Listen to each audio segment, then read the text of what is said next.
If you're a facilities manager at a university, you know students rely on the cafeteria for breakfast, lunch, dinner, and the occasional late-night snack. So when a dishwasher breaks down and dirty plates pile up, the mess hall can turn messy in the blink of an eye. Enter Grainger. With over 1 million industrial-grade products and fast delivery, the product you need now is never far away. So you can turn that dishwasher back into a lean, clean washing machine. Call, click Grainger.com, or just stop by. Grainger, for the ones who get it done. If you're a maintenance supervisor for a commercial property, you've had to deal with everything from leaky faucets to flickering light bulbs. But nothing's worse than that ancient boiler that's lived in the building since the day it was built, 50 years ago. It's enough to make anyone lose their cool. That's where Grainger comes in. With industrial-grade products and dependable fast delivery, Grainger can help with any challenge, from worn-out components to everyday necessities. Call, click Grainger.com, or just stop by. Grainger, for the ones who get it done. It's the Opperman Report. And now, here is investigator Ed Opperman.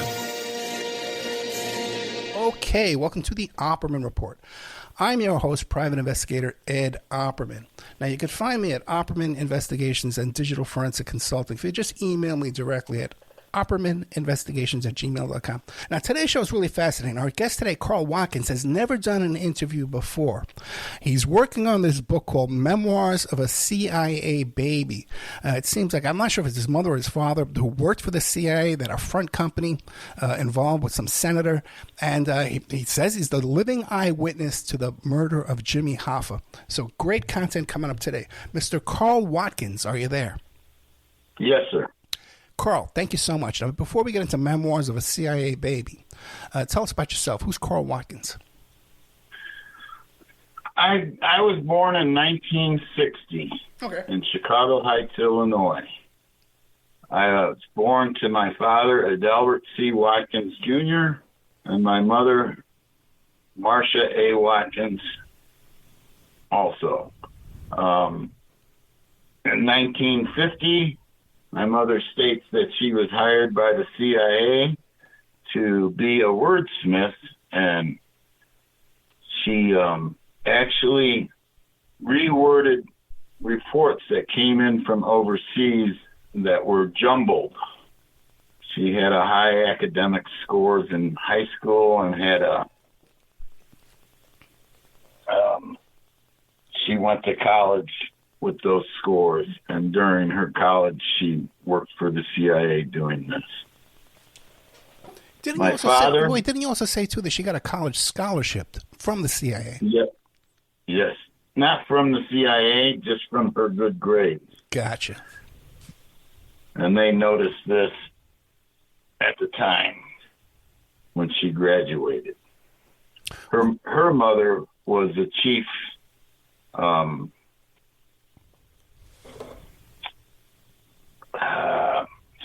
she worked for Time Life magazine. Oh, okay. And what college did your mom go to? Let me look at this.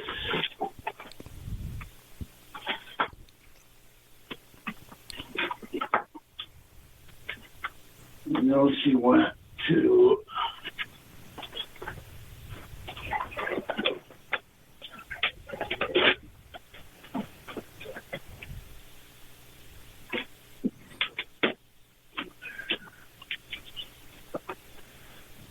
let's see. I have a paper she wrote while she was in college.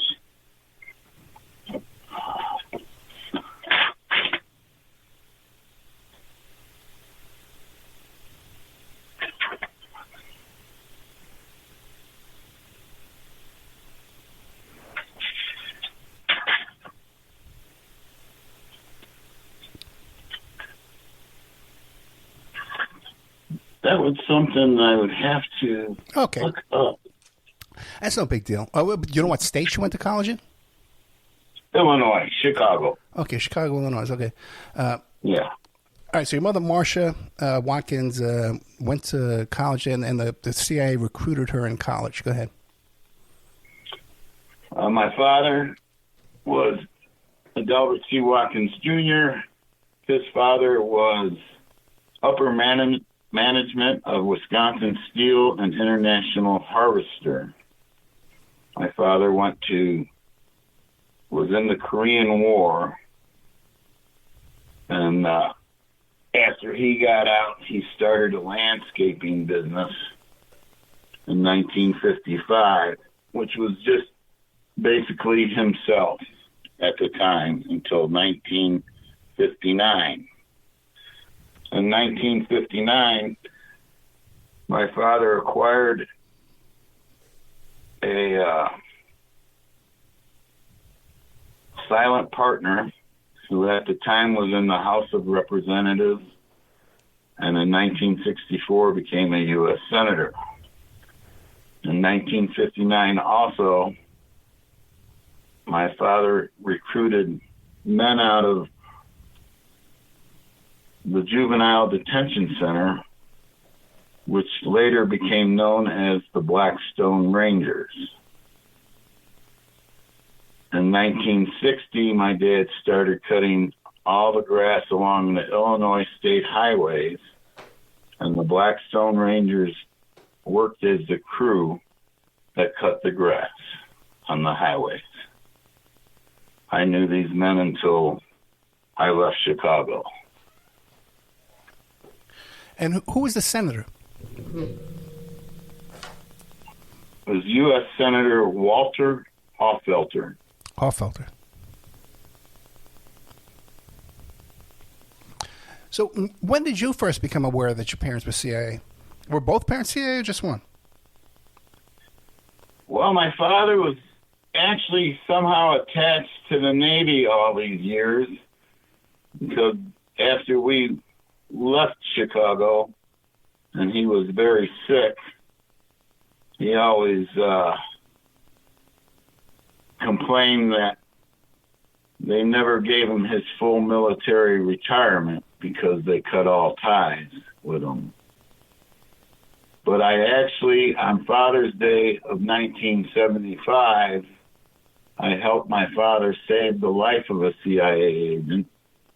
And this is when I was read into what they were doing. Okay, so what were the circumstances around that? 1975, you said? Yes, June 15th of 1975. So you had to be about 17, 18 years old, right? I was 15. 15, really? 75? Yeah, you're 2 years younger than me. No, yeah, you're 2 years older than me. And 75, you were only... Okay. Maybe I can't do the math. Okay.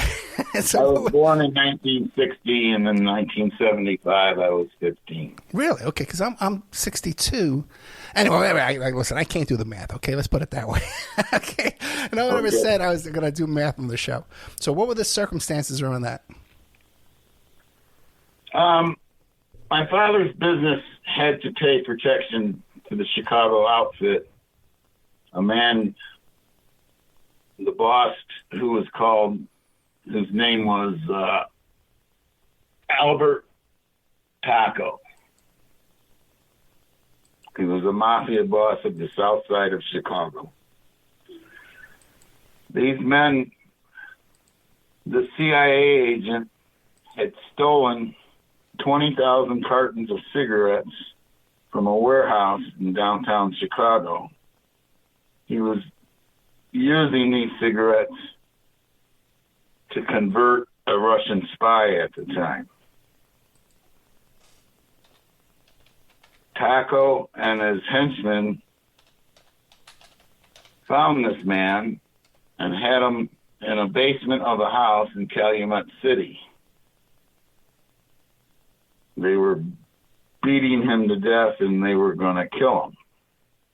And right before they killed him, he cried out my father's name, which really surprised these men.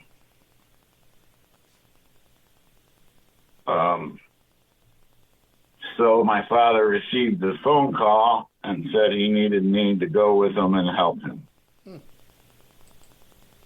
There was an argument between Albert Taco and my father when we arrived. A man was duct taped to a chair and beaten very badly. My father handed me a little little penknife to cut this man loose from the chair. While I cut this man loose from the chair, one of the henchmen held a shotgun towards me and that man, waiting for Taco to tell him to kill us. The other man was standing beside my father and Albert Taco, who was a very big man, and it was a very tense situation.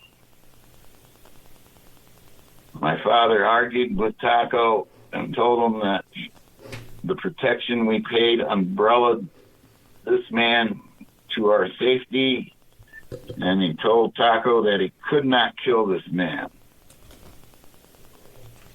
Taco wanted $100,000, and my dad told him it's too bad. It's the price of doing business.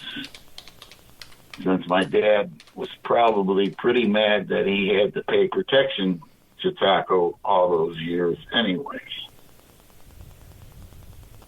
We were able to take this man out and get him to a safe house in Blue Island, Illinois.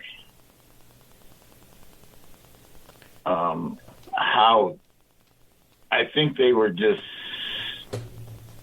so unbelieved that my father would know anybody in the CIA at the time. They were dumbfounded, is the word I could say. Mm. Well, they let us go at that time. Now, did your father have $100,000 in this landscaping business that in 1975? No. No. This was money that Albert Taco thought was owed to him because the CIA agent stole all the cigarettes. That's what he valued, the cigarettes of the CIA agent who stole them. Gotcha.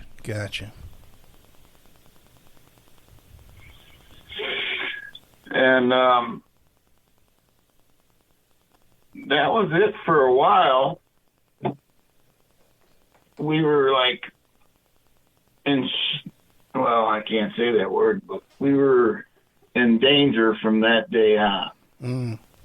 My family, my father, and so that was about it with that incident itself. And then about 2 or 3 weeks later, my grandfather showed up with Jimmy Hoffa, who really had bad timing.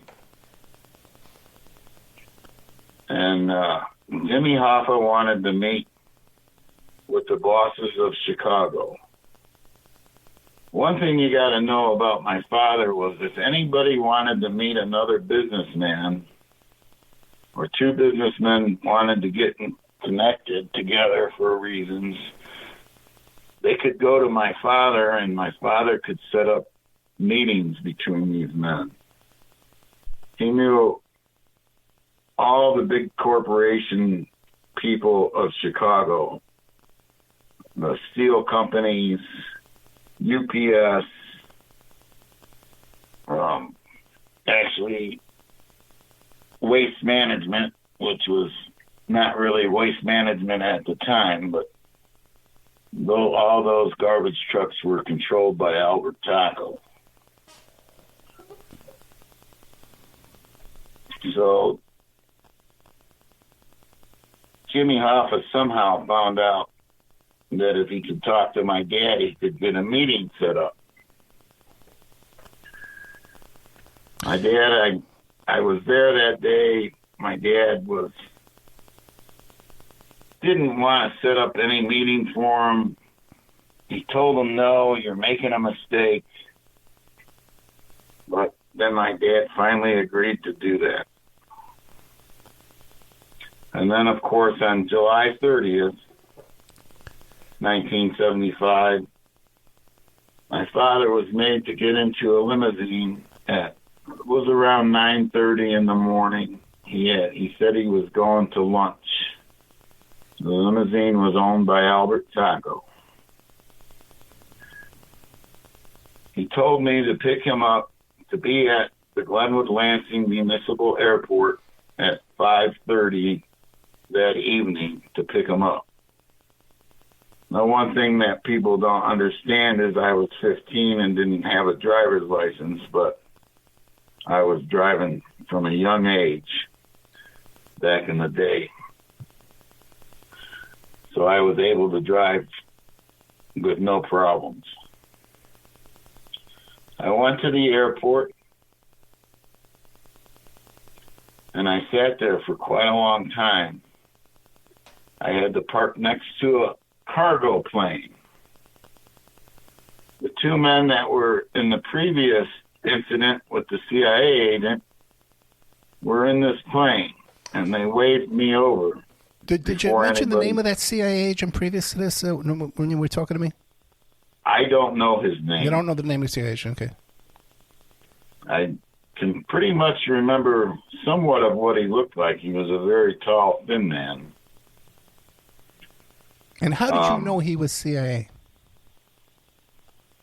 My father told me on the way home from that day that everything he did for our national security. And then when we got home, my mother and father told me what was going on with the business. And their main objectives in the business was to find and identify Russian and communist spies in the Chicagoland area.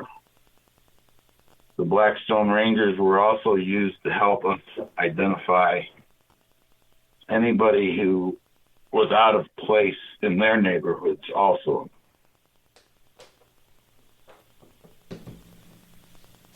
Okay. So when I went over to this plane, it had a drop down in the back. It was a cargo plane where you could have probably drove a forklift with stuff on it. When I walked onto the plane, I was astonished to see the inside of this plane. It was all blue plush carpeting, walls, mirrors, and there was a stripper pole in the middle of it. Really? Yes. It was like, so when you first walk onto this plane, you're astonished. And then one of the men came around from one of the partitions, and another man came from behind me, like they were going to do something to me. And I looked down, and there was a loose carpet. And I knew these men all my life. And I said, "What's going on here?" They said, "Why you got a loose carpet down here?" I was naive because I was still only 15 years old at this time. And they said, "Oh, we're just doing some remodeling." So then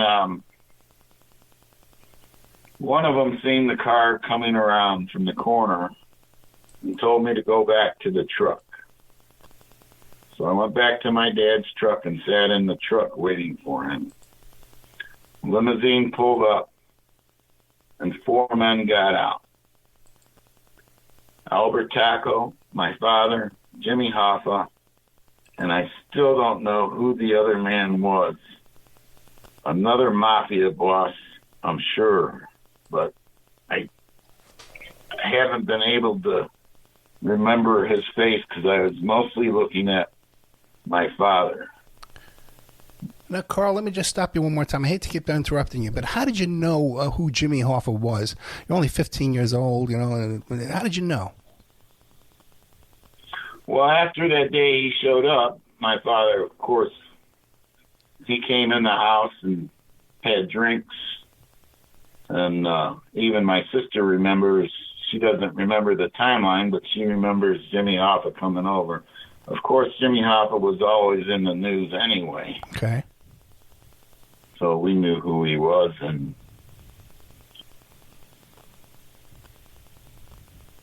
no mistaking who he was. Okay. So when they all entered the back of that plane, and my father almost was immediately like shoved out of the plane and sort of stumbled off of that ramp and ran to the truck. He said, they just killed that man in front of me. I did not see Jimmy Hoffa get killed, but I did see the plane rumbling around like there was a fight going on. We raced home because my father wanted to make sure my mother was not in any danger. We got home and we waited and we hid. Our business was connected to our home. And we all hid in our shop. I had a couple hunting rifles that we had with us in the shop in case they were going to come to harm us in any way, which they did not. We watched the limousine drive past our road on Glenwood Dyer Road.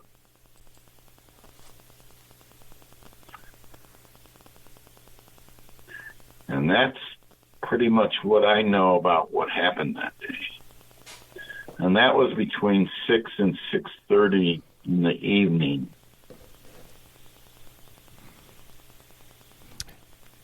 Now, I did a little homework and I looked up to see if this was any way could have happened, and according to the highway records, that Glenwood Lansing Airport was a 4-hour drive from the restaurant in Michigan where Jimmy Hoffa disappeared.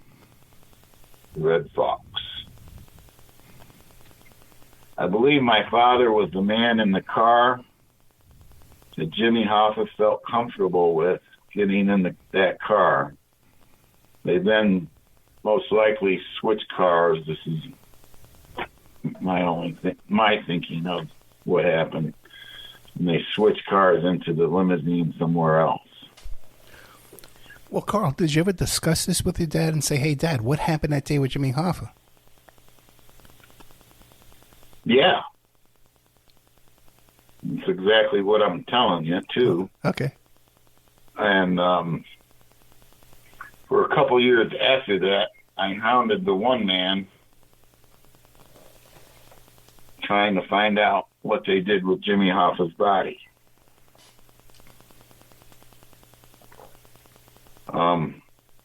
He came up with different stories, which another thing I haven't told you was when I was 11 or 12, I started cutting the lawns of Tony Accardo and Albert Taco's homes where they lived. I knew Accardo as his child, who basically was friends with my grandfather, my mother's father. And then when I was 12 in 72, my grandfather died, and that's when I first met Tony Accardo.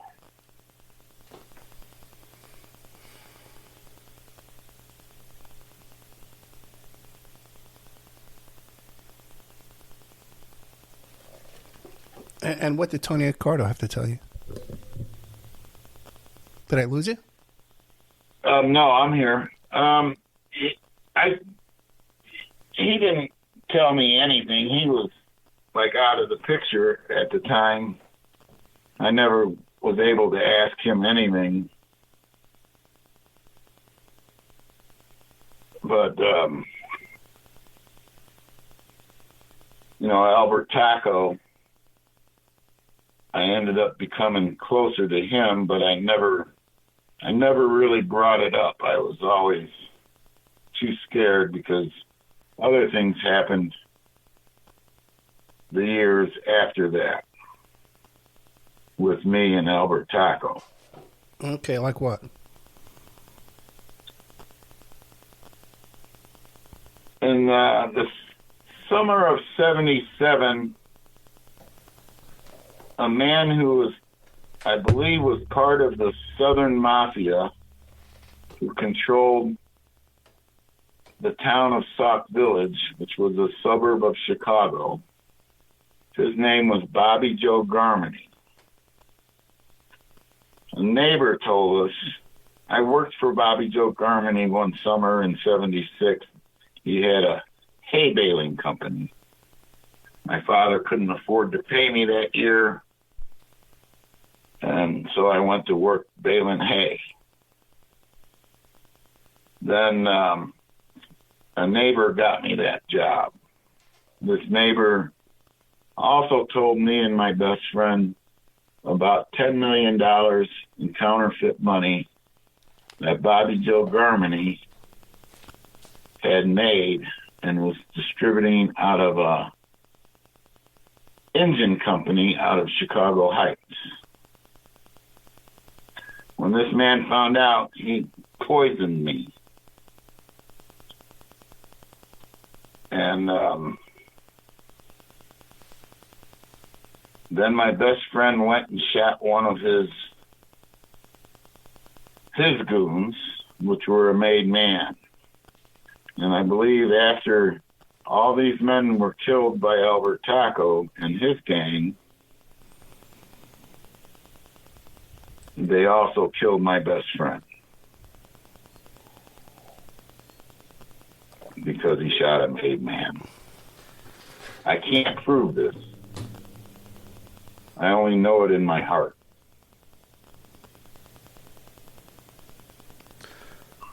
Well, we have a question by the cops in any of these situations? From what you knew?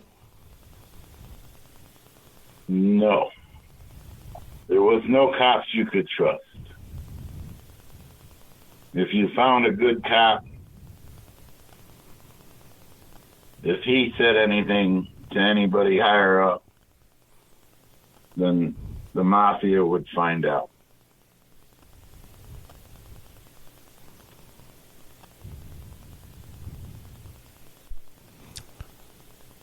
After this incident, I was offered the town of Sauk Village to run, and I was brought to Bobby Joe Garmany's bar, whatever they were doing. And his sister actually owned this place in Sauk Village. They brought me to her. She was ready to sign over ownership of this bar to me, and I was only 17. My dad told me never to accept anything, and he told me not to accept anything that day before I left. When I got to the bar and they said, "This is all yours, you can have it. She's ready to sign the papers over to you," and I told them that she had lost enough. She lost her brother. Let her keep her bar. They weren't too happy about that. So I was brought back home, told my father what had happened. Now, since I wasn't cooperating with them, they wanted to keep me close because of everything I knew.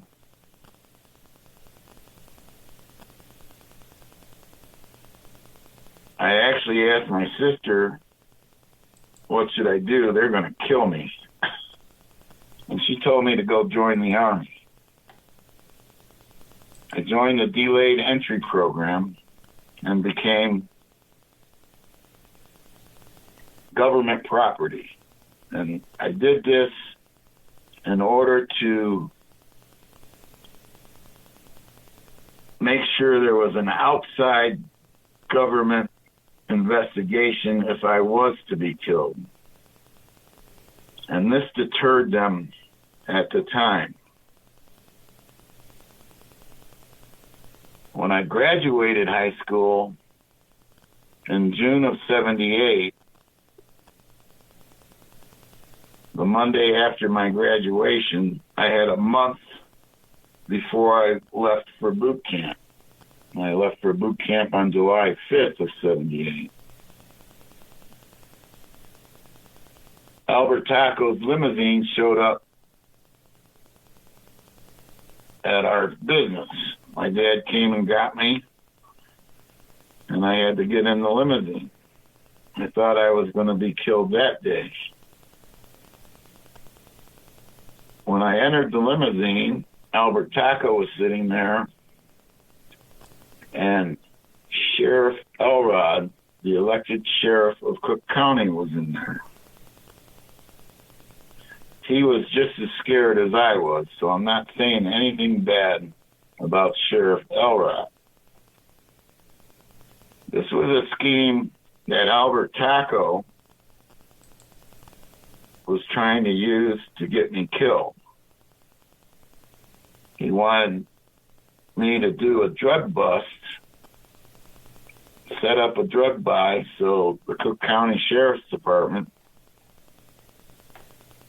could make a bust against people who were selling bad drugs in the forest preserves. It was angel dust. A lot of kids were dying from it. They were flying out of windows. I agreed to do this, and Albert Taco says, I'll fund the project. And the sheriff agreed to it because he wanted the bust. I think the sheriff knew what Albert Taco was up to anyway. So I was supplied to make the buy with counterfeit money, of course, which would have gotten me killed. My father made my sister do this with me, who is still alive today and can verify this.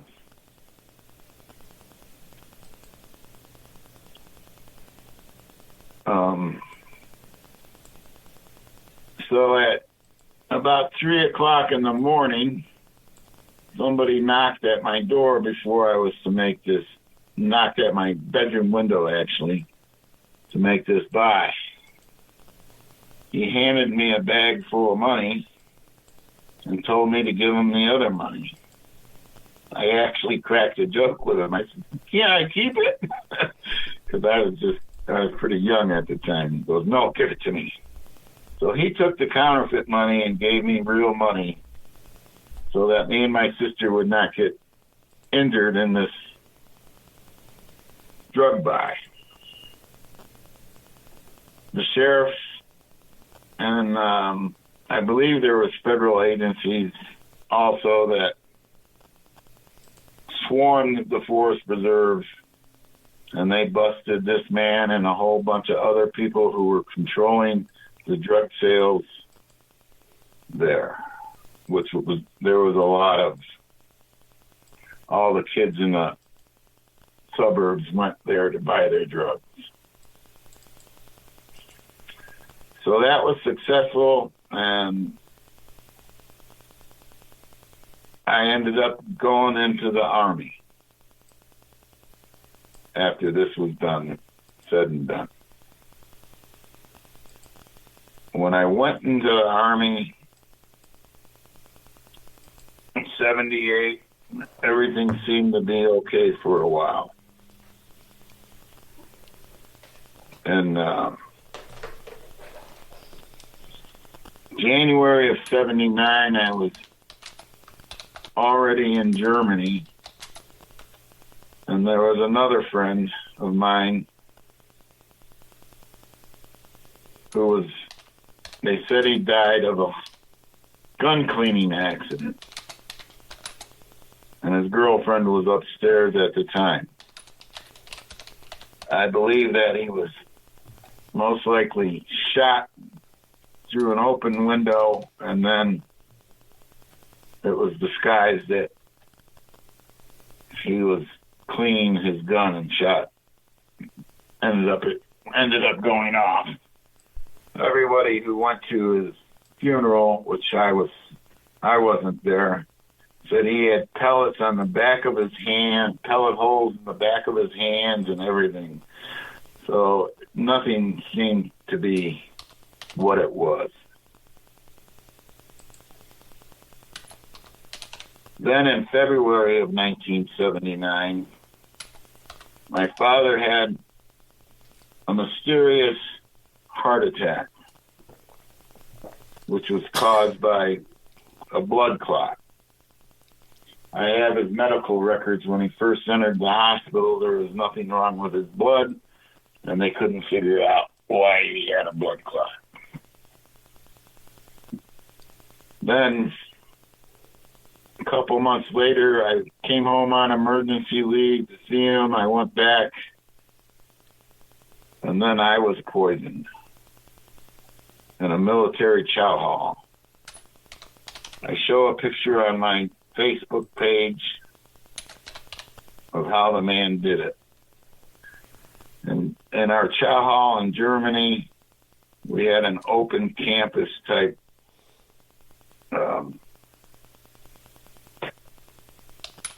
army base. They hired German nationals to service our food in the chow hall. And this had been going on for years to give some of the German nationals jobs while we were there. When I was poisoned, I woke up maybe a week or two later in total fever in a basement with an IV bottle hooked to me. And a German girl who didn't speak English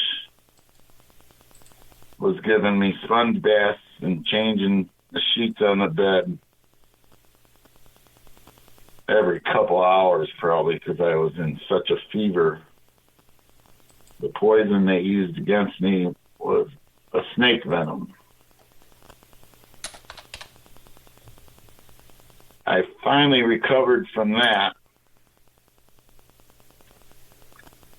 And then I found out they had fired all the German nationals. We had all Army people now serving us food. And then on July 15th of 1979, my sister was hit head-on in a car accident by a semi-truck. I was home on emergency leave again.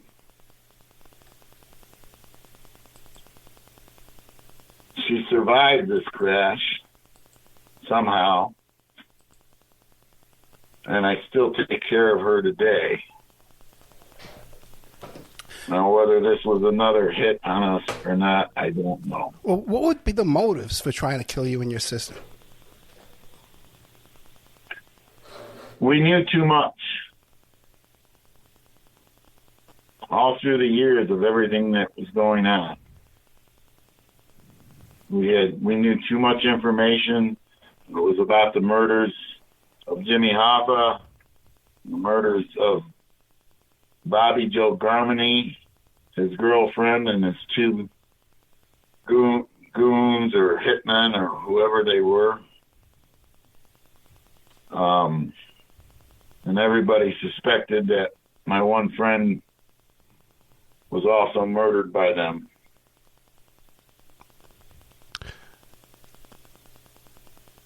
Let me ask you a question, Carl. What did you do for a living your entire life? Well, after I left Chicago, we negotiated our freedom. I ended up working in the state prison in Arizona for 12 years. And then after my mother and father died, my sister and I moved to Nevada, where I worked and retired from the state prison in Carson City. I'm a retired peace officer today. Gotcha. So then backing up, how did you negotiate your freedom? We just promised Albert Taco that we would never say anything to let us go, leave us alone. We'll leave the state. You'll never see us again. And he agreed to it.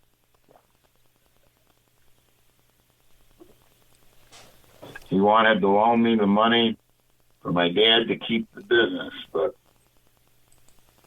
because my dad, because the business was financially just ruined from teacher strikes, and all the steel companies closed up and moved down south to right-to-work states at the time. The economy was really shitty. So we told him, no, we don't want to keep the business. We just want to leave. And he let us leave.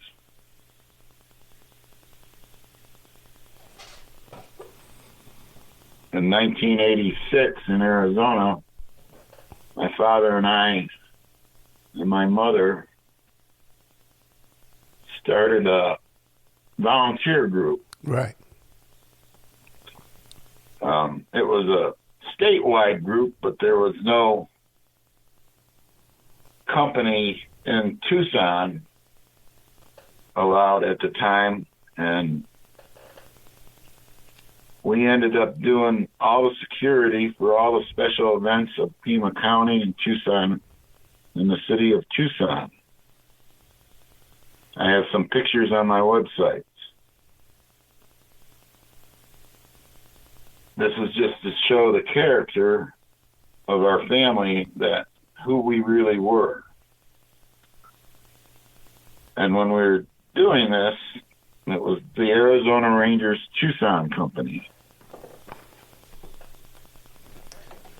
And some of the pictures I show are me standing in between a retired colonel and a retired general of the U.S. Army.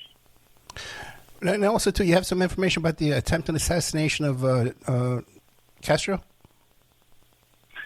That happened in the early 60s. This was told to me by my mom and dad when they told me about everything that was happening when, right before Jimmy Hoffa, right around that time, that all happened. Okay, so what did they tell you? My father was given a single ingredient and a recipe to have pills made. These were given to him.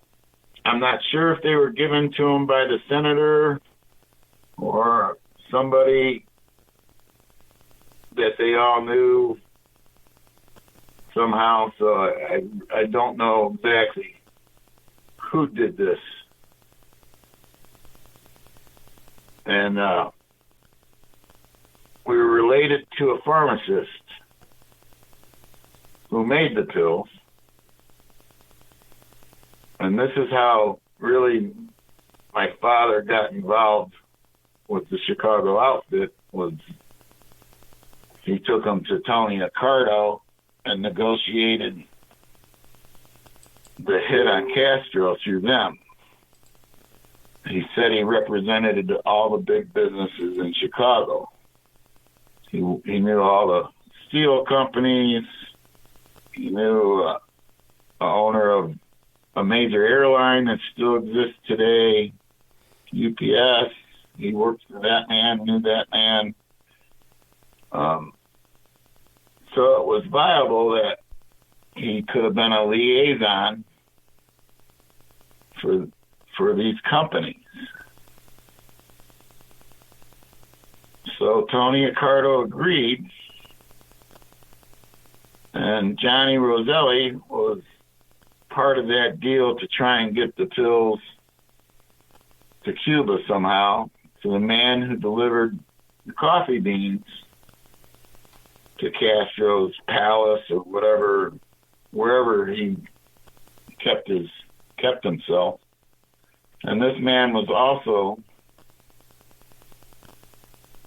the coffee bean deliverer for the casinos when the Mafia was there. That's how the Mafia knew this man. Right away, Castro found that this man was in contact with the Chicago Mafia and executed him. So this was dead in the water pretty quickly after they started it. My dad tried to retrieve the pills, but Tony Accardo held on to them and would not give them back.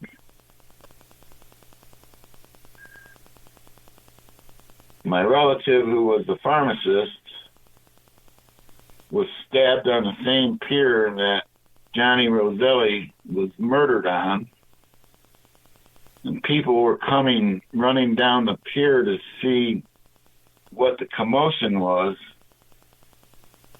And they took Johnny Roselli in a boat, and they left my relative for dead because he was bleeding to death.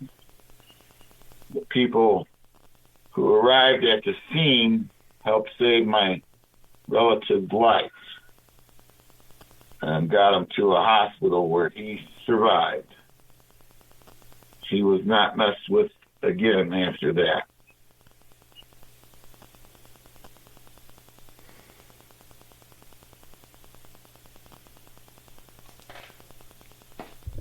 Do you have any other stories you want to share?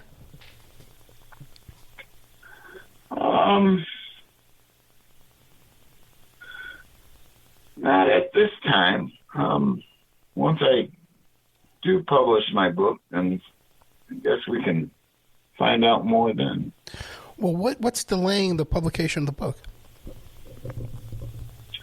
Funding. I've gotten a lot of fly-by-night people that want to do this or do that, but I am looking for the right publisher to publish my memoirs. So I've held off from that, and I don't know what the government's going to do,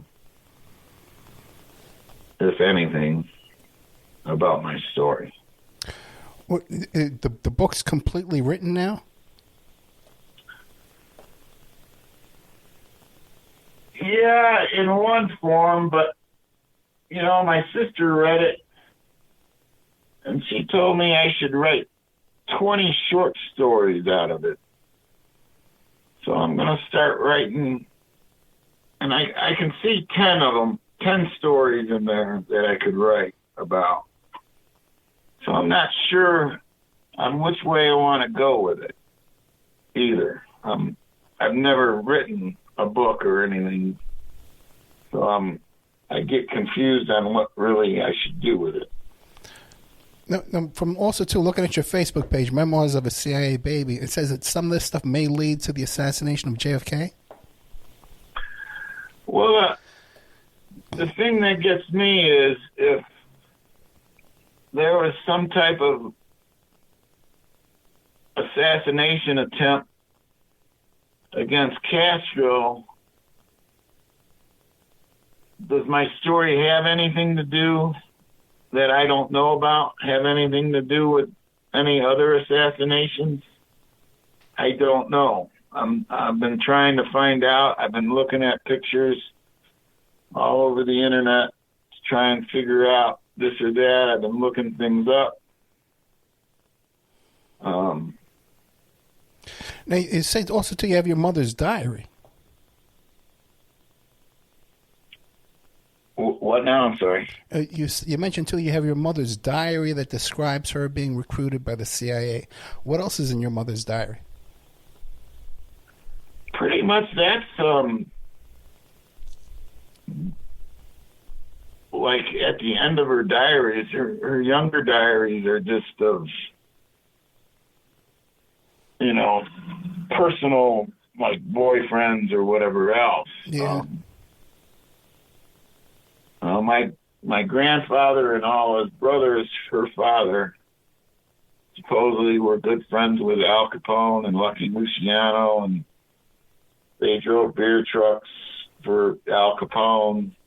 But, I have a picture of these guys, and I can't find them in any pictures with Al Capone. And supposedly, two of my great uncles married into the Capone family, but I can't find any proof of that. So I really can't say that it's true or not true.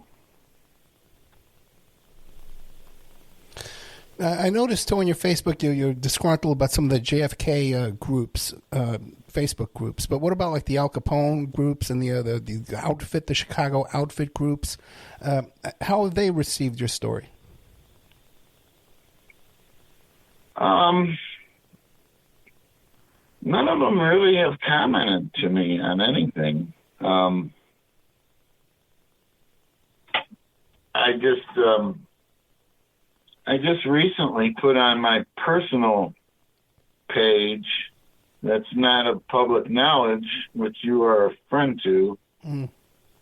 I asked a lot of people that I grew up with if they believed that I was an eyewitness to the disappearance of Jimmy Hoffa. My father's sister responded to that. And what'd she say? She just gave me, I just asked for a thumbs up. Mm-hmm. And she gave me a thumbs up, and a bunch of other people that are important to how weird it was that when I was growing up. You know, it was, there was a lot of racial things when I was growing up that, you know, we had the Blackstone Rangers working for us. My dad would do business with anybody of any color. We were not prejudiced against anybody. We always did business with everybody. Didn't matter of race or color or anything. And we were looked down upon for this by a lot of people in the immediate area of where we were. No, yeah, there was definitely a lot of racism back in those days, yeah. Well, we only got about a minute left. Is there anything else you'd like to leave us with? No, I'm trying to, the only thing is I'm trying to tell the truth and nothing but the truth as far as what I know about it. Yeah, it doesn't seem like, you know, we've been talking to Carl Watkins, and the book is called Memoirs of a CIA Baby. And you don't seem to be like a sensationalist, you know what I mean? You don't seem to be like some of these characters I meet, you know, interviewing people. You know, you kind of wonder about their stories. They're very hyperbolic, you know, and they sensationalize their stories. And you don't seem to have that at all. You seem very matter of fact about the whole thing. I'm trying, you know. Yeah. I'm just telling the way I grew up. I mean, it was weird. I wouldn't change it for anything, though. Have you ever talked to Ted Rubenstein? No. Yeah, he's really into all this. He's a very legitimate guy. He worked with Mae Brussels and Dave Emery and the Larry Flint publications, expert on the JFK assassination, and he's really into this organized crime stuff, too. So he's really into all these mobsters. I'm going to see if I want to put him in touch with you. Would you like that? Yeah, sure. You could give him my phone number. Okay, great. Listen, Carl Watkins, and the book is called Memoirs of a CIA Baby. I'd love to see this thing published and get out there. Thank you so much. Thank you, sir. Good night. Thank you very much. Good night, sir. Good night now. Bye.